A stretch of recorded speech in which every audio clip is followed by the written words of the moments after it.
From the same expiry date on all crisps to why snorkels aren't as long as you'd like them to be, here are 10 more hidden secrets in everyday things. Amazing! Number 10. Sign on the line or not.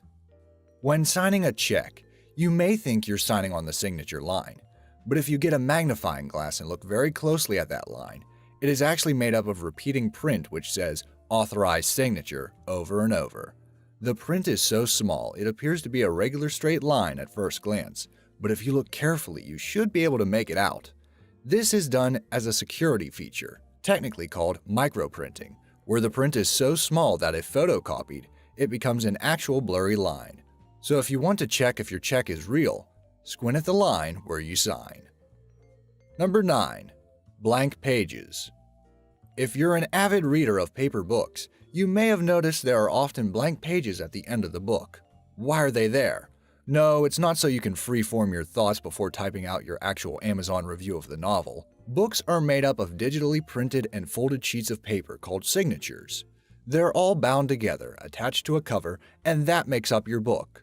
Digitally printed signatures can be anywhere from 2 to 48 pages, depending on the press. Sometimes the text ends before the last page of the last signature. This is how large publishers print books, but print-on-demand services for self-published authors may be different, printing several pages on one large piece of paper, which is later cut. In this case, you may have fewer pages than would fit on the large printing sheet, and you get some blank pages. Number 8. Tram train crisscrossing overhead line.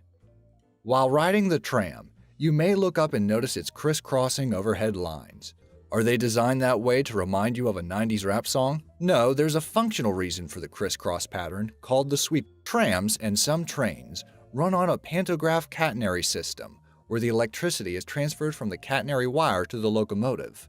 The sliding strip creates the electrical contact to the catenary wire, while the pantograph spring system maintains permanent contact at any speed. The wear and tear from the sliding strip touching the copper wires can cause erosion on the pylons. The actual reason for the crisscrossing lines is to spread the erosion and wear evenly along the contact strips, preventing grooves from developing so that they can last longer. Number 7. Snorkels. You may know that snorkels allow people to breathe while swimming underwater.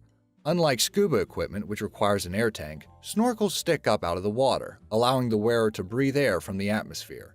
Most snorkels are about 30 centimeters long, and none are longer than 40 centimeters. Naturally, this limits a person to stay close to the surface. Wouldn't a longer design be more convenient? No, actually it wouldn't, and this is why they aren't that long. In deeper water, the surrounding water pressure is higher.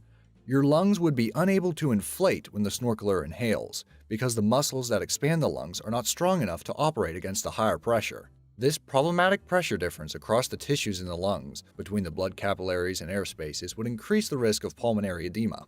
Using a snorkel also causes wearers to re-inhale some carbon dioxide, and a smaller tube reduces the problem. The reason scuba divers can breathe, though, is because they carry their own source of breathing gas, usually compressed air, and don't rely on breathing air under pressure from the surface. So stick with your 30-centimeter snorkel. The idea for a longer one is all wet. Number 6. In-N-Out Burgers Bible Verses. Many people enjoy In-N-Out burgers, and some have noticed their burger wrappers, fry containers, and cups contain tiny notations in strange places, like the underside of cups or near the seam of the burger or fry pouch. They're easy to overlook, but some sharp-eyed consumers have noticed them. If you look closely and have studied a Bible, you may realize these notations refer to Bible passages. For example, John 3:16 or Proverbs 3:5. Some believe a conspiracy is afoot, that In-N-Out represents a sect or cult, or that they hold secret Bible study classes at their location. But most people don't even notice these notations, and the actual Bible verses don't appear on the wrappers, so as far as conspiracies go, it doesn't hold water. Fortunately, your cup does. In reality, the practice began in the 80s and simply represents the Christian beliefs of the Snyder family, who started In-N-Out and still own most of the company. Number 5. Incandescent light bulbs. Light bulbs light up our lives, but have you ever wondered about their shape?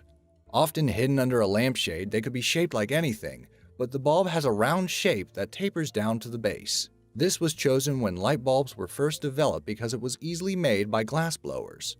The spherical design is also ideal for controlling heat and light emissions. Lately, these have been replaced by the newer, more efficient spiral-shaped bulbs, but sometimes even that design is hidden inside a spherical bulb.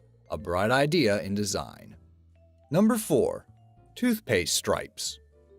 This one might come as a surprise. Multicolored stripes on toothpaste were first introduced to the oral hygiene market by Aquafresh in 1973 when it entered the toothpaste market. Although insanely simple, this product development was pretty ingenious. Back then, there was a growing awareness and interest in having a toothpaste that not only prevents decay, but also promotes fresh breath. In order to capitalize on this, toothpaste brands like Aquafresh divided their toothpaste up with different colors to represent the benefits of its product. It originally had 2 colors for double protection by combining a white fluoride toothpaste for cavity and decay protection and a blue aqua gel for fresh breath. Later, a third red gel was added for healthy gums and plaque prevention. As such, they now exist as a way to illustrate the product's core benefits. You may be thinking it's rather obvious, but here's the secret of this one. Most non-striped toothpaste offer the exact same hygienic benefits. Striped toothpaste isn't necessarily special. In fact, the only thing that's special is us because we think we're getting a lot more than other standard white brands. In reality, all that's happened is that companies have differentiated their products to match our strange preferences because research has just shown that most buyers now prefer the stripy variety over the plain old white product. Number 3. McFlurry Spoon Hollow Bottom. If you enjoy McDonald's McFlurries, you may have thought the hole at the end of the McFlurry spoon was meant to be used as a straw. Makes sense, right? As the McFlurry melts, you could easily enjoy it as a milkshake, but that's not the reason for the hole in the spoon. When the McDonald's worker makes your McFlurry, they put ice cream in the cup, add the candy or cookies, then place it in a machine that automatically stirs it, with the spoon that comes with it. The hole on the end allows the spoon to attach to the machine, so your McFlurry can go through an appropriate blizzard of stirring before you consume it. Number 2. Walker's Crisps. Most consumers are so eager to tear the bag of Walker's Crisps open, they don't pay much attention to the date. But some discerning people have noticed that the bags always go out of date on a Saturday. A little inconvenient if you consistently pig out on Walker's chips only on Sundays. So, does the flavor take a holiday on Saturday night or what? It turns out the reason is because of Walker's production schedule, which starts on a Sunday. So all bags will have an expiration date on Saturday. However, many of us know chips usually taste okay for a few days after that date, so don't be too worried about that date. Number 1. Who killed the King of Hearts? If you've ever been bored during a card game, you might have pondered at the design of the cards. Some people have noticed the King of Hearts actually has a sword stuck in his head, or at least that's how it appears on the card. If you look at the top of the card, you might think he's stabbing himself in the head, and that may be consistent with the fact that the card is thought to be based on France's King Charlemagne, who was rumored to have gone insane and put a sword through his head, hence the term Suicide King. However, looking further down, we can see both his hands are accounted for, so the hand holding the sword belongs to someone else. Is this a case of lover's quarrel with the Queen of Hearts, maybe?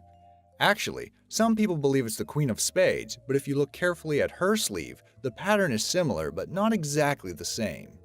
The Jack of Hearts is another suspect, although his sleeves aren't shown, but his clothes have a similar pattern. In truth, the sword actually appears to be going into the king's head due to poor card copying over the years. The earliest forms of the card featured an axe head, which disappeared after several generations of inexact copying. If you were interested about the fact about the King of Hearts, then you should watch this video. It has another hidden secret on the card you might not have noticed.